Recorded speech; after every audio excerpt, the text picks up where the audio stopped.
How to remove price alerts in Webull. Hello guys, this is Atticus and welcome back to another tutorial video. In today's video, I'll teach you guys how you can remove price alerts in Webull account. So without any further ado, let's dive right into it. The first step is open up the Webull app. After you open it up, you'll be on the initial page right here. Now head over to the menu that is on the bottom right corner. Tap on menu and there you should see different sections. Now scroll down under messages. There you'll find price alerts.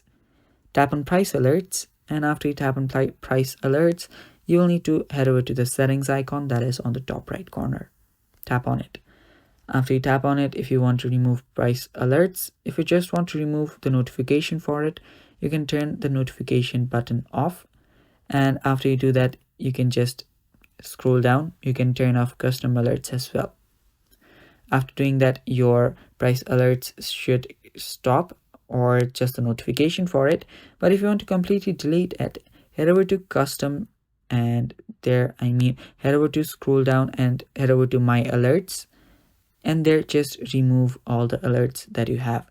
After doing that, you will no longer be getting any price alerts.